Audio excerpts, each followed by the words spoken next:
everybody, welcome to a top 5 video. In this video, I'm going to be giving my top 5 on some of the worst things in the gaming community. Now, some, or at least one of these things, may sound very stupid to you guys, but it's because I feel like these are some things that's usually not mentioned in videos. Number 5. Now, people cuss a lot when playing video games, especially when playing competitive games like Fortnite or Overwatch. But the ridiculous thing is that I even hear children cussing. Children who are like 7 years old or 6 years old. And sometimes I've even met children who are 5 years old who are cussing up a storm. And now, I'm probably going to get some hate from some parents when I say this, but what the hell do parents do with their children nowadays? Does parents ever discipline their kids? Do they ever tell them what words is right to say or not? Do these parents even keep an eye on their children and see the stuff that they do? Or do they even hear what they say? It's just ridiculous that these kids at such a young age are cussing so much. Number 4. People are always making stupid or rude comments. Especially this comment. You hate the game because you suck at it. Well, let me say this. We suck at it because it's a possibility that the person's new to the game. They may have just bought it and they do not know the mechanics of the game. They do not know what's going to happen next. They're still trying to practice the controls and trying to figure out what to do or stuff like that. And also where enemies may be hiding depending on the game. And instead of actually making that rude comment, maybe you should actually try helping them so they would be better at the game. But now let me say this, they don't hate it because they suck at it. They hate it because it's not the type of game that they like. It's not their cup of tea and all. It may be because they don't like the graphics or the gameplay or just the style of the game in general. Or maybe the game just did not meet up to their expectations. And now another thing you can do before you actually say that a person sucks at a game, maybe you should look back at the games that you've played that you're not good at all. Number 3. A lot of games out there have fan bases, but some of these fan bases are very toxic. The people in some of these fan bases, they're so, I guess, dedicated to these games. They love it so much that if someone else says something very bad about them, like it sucks, the graphics are stupid, the gameplay's boring, or if it's just something even if it's just the smallest thing, like something simple, like the character walks really weirdly. These fan bases, they're always acting like a jerk to one another just because that they said something bad about the game that they love. Not everyone's gonna like all these games. We all have our own likes and dislikes. And it doesn't really matter if someone talks bad about a game. Is it hurting you people? No, it's not. And it doesn't affect the game that you play at all in any way either. That much hate is not necessary. Number 2. Whenever a gaming company releases a trailer for a new game, people are always getting hyped. Especially when they see the release date. Well, it depends on if the person has patience or not. And sometimes gaming companies are always pushing back these release dates. Sometimes for understandable reasons, like they didn't finish the game in the amount of time that they were expecting. Or that they had to fix more bugs in the game before they fully released it. And there are some stupid reasons, like the companies are just being lazy and not actually working on the game, so they had to push it back. And I actually heard about this before in some games, or it's because that the gaming companies are trying to build up suspense. Now, unless it's for an understandable reason, like fixing bugs, or you haven't finished it within the set time, and you are working hard on it, it's just ridiculous that they want to do something like just building up suspense and all. When you come up with a release date, release it on the date that you're originally planning. Number 1. Gaming companies nowadays have been making some games episodic, like Life is Strange or Final Fantasy VII. And it's understandable sometimes when it's like that, if they plan on releasing the rest of the episodes. But the episodic part is not what I'm talking about here. the main thing about this is sometimes game companies don't fully release a game. Like, they do add DLC to it, which will allow you to progress, and that's the issue. Some games I realized that have been released recently are like getting DLC that you actually need to progress through a game. And it's ridiculous because these game companies are making you pay a lot more money than you really should.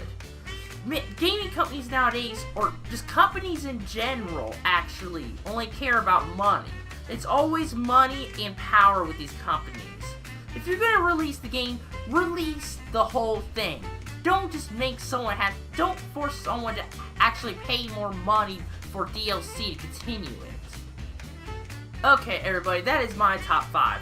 I'm very, very suckish at discussion videos like this, trying to think of stuff to talk about and all, or say. Oh, but also, my friend Ryan has his own top 5 about crap that goes on in the gaming community. Here he is. Hello there, everyone. My name is DeBoss Official. As you guys know me from the DeBoss Official YouTube channel. I've been here a couple times on Patrick's channel, and yeah, how you guys doing? So for today's video, guys, Patrick wanted me to join him in on a video about the top 5 things wrong with gaming or gaming communities. Now, before we get into at least my segment of the video, I just want to make this very apparent. The things that I'm going to list are personal things that I feel are wrong with some aspects of gaming. This does not relate to everybody. This does not relate to a lot of companies. In fact, a large majority of the gaming community and companies are pretty good. So I just wanted to establish this isn't meant to hate anyone. It's just my personal opinions on some things that are wrong with certain aspects of not just the gaming community, like some of it, not all of it, like 1%, but some stuff done by certain companies. I guess the first thing that I want to talk about for my top 5 is definitely toxicity. Now, this one I won't spend too much time on, because this has probably been hammered in your heads by every single YouTuber at one point or another. But my main problem with the whole thing of toxicity is, it's not something that you're going to be able to fully eliminate. In fact, every major following for a game, movie, whatever, it's going to have a really great fan base, and then the toxic fan base who takes jokes way too far, hates on other people that have opposite opinions than theirs. And frankly, it's just not needed, really, it isn't. When you have people playing a video game online, for example, and just because you're not doing as well as somebody else because you don't waste your entire life playing it, like Fortnite, for example, and you got somebody freaking just taunting you in the game or sending you hate messages and stuff, I get a problem with toxicity, especially a lot in that sense, and it's just really common, especially among some younger and even older gamers who either get really angry whenever they die and chuck their controller and break their TV screen and then rant and rave about it to whoever killed them. And some people have gone way too far with it in the past, which is really bad. And then there's just like the stereotypical younger child who just got a video game and, you know, as soon as they start winning, they think they're this OP person and they just start mocking and making fun of people, you know? And that kind of toxicity isn't really needed in the gaming community. Like I said at the beginning, it's not for everybody. In fact, a large majority of people don't do this. But with everything in life, especially when it comes to gaming, there is going to be that small percentage of toxicity, and that's the kind of thing that I don't really like.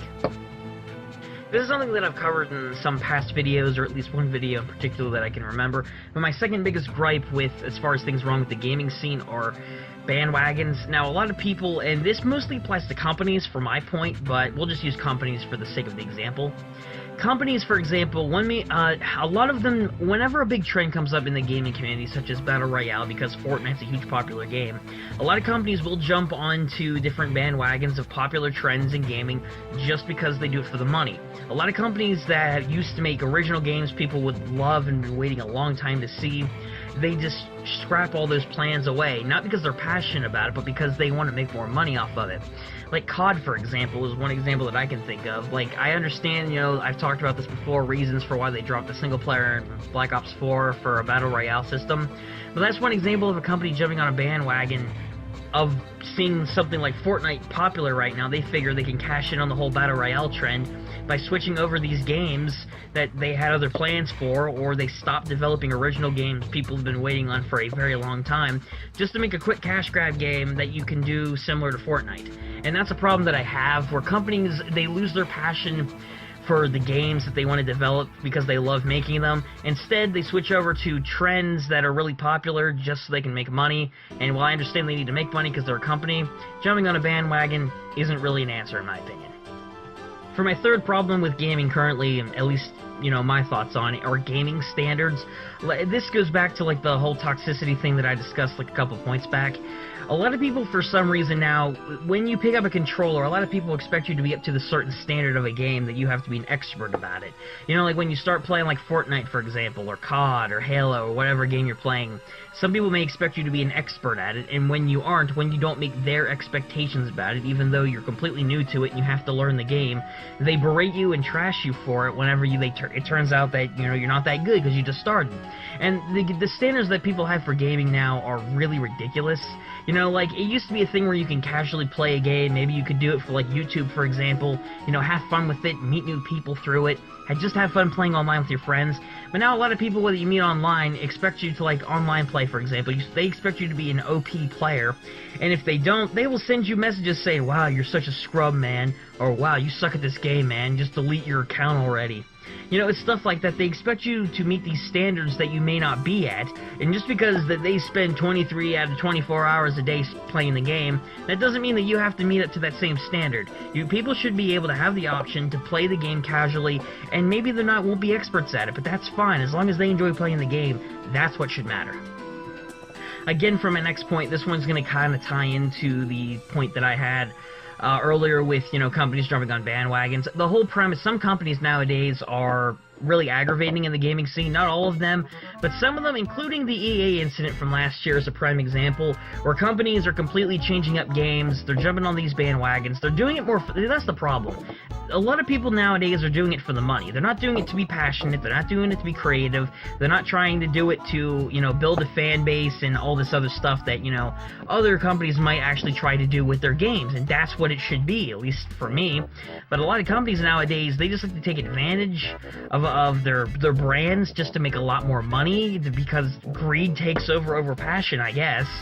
And other companies are unfair with a lot of their content, especially made on YouTube. There's been so many incidences with copyright, especially looking at you, Nintendo, where a lot of companies flag other YouTubers' videos, even small YouTubers, because they use their music in a game, or they played their game in a video. It's been stupid reasons why companies have done this to certain YouTube videos, and it's given strikes to huge YouTubers, and they completely shut down a lot of small YouTube channels that just do this for fun, to get big, or to just meet new people, or, you know, whatever, right?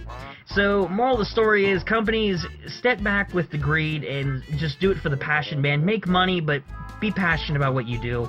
Don't jump on the bandwagons just because it's a big thing. And please, please, remember who made your game big, because those are the people that care about you. And the final point that I have for this, guys, is the sale prices. Now, this one isn't really like a huge major problem in gaming or, you know, anything like that. It's more like a little annoyance, I guess, to close off my segment of, you know, Patrick's video. Sale prices for games are really ridiculous, and most notably, I'm not just talking about the price of the game when it comes out in stores. That'd be really ridiculous. I'm talking about the pre-release sales. Like, people complain about this all the time, and there's a lot of people that, you know, argue against it and whatnot because, you know, they like pre-ordering games, which is fine. Unfortunately, when the price of the game is double what you would originally pay for it in stores to pre-order, there's a bit of a problem there, and I know it's not just companies that do this, it's certain stores as well that like to take advantage of that kind of thing, and sometimes they may slip in a little purchase that you made that you may or may not have made. And that's really stupid with the way this pre-order system works, and that's what aggravates me about these sale prices of these pre-order games. They're taking advantage of people, and sometimes these people get scammed and they don't even know it. Plus, in my opinion, it's not really worth it, because you know that game's going to be out in stores at some point, right? Just wait a little while, for a couple months, you know, something like that, you know, wait for the price to go down, then buy it. It's not really worth pre-ordering it, you know? I've never pre-ordered a game in my life, at least from what I remember. And I can tell you there's a good reason, because I'd come back into a store months later and it would still be there, because, let's face it, they're still going to be there. It's not like they're limited. And they were cheaper, so, you know, that's kind of where I have an issue with sale prices. And that's going to do it for my segment of this video, guys. Once again, this was all just my personal opinion about the 5 things that I went over. This isn't attacking anyone specifically, nor is it attacking the gaming community. I love the gaming community. I'm a gamer myself, obviously. And this is only to, like, as far as the toxicity and all the other stuff went, it's about 1% of the community. which I've met a lot of great people in the gaming scene, so please don't take personal offense to it. Again, all my opinion, and it's only talking about certain people and certain actions. But other than that, though, guys, thanks for having me on the channel, Patrick. It was really cool talking with you guys in this video. It was just a fun time to do, so yeah, this has been DeBoss signing off. I guess I'll see you guys whenever I see you next on Patrick's channel in whatever video I come up in. Until next time, bosses and other people, I'm so used to saying that, sorry. Peace out, everybody, and thanks, Patrick. Thank you so very much for joining me on my video, Ryan. It was such a huge honor, my friend. I really appreciate it. And I highly recommend that you guys go out and check out his YouTube channel. The link to his channel will be in the description down below. Okay, everybody, that's it for this video. Thanks so much for watching. Like, comment, and subscribe, and I'll see you guys in the next video. Goodbye, everybody.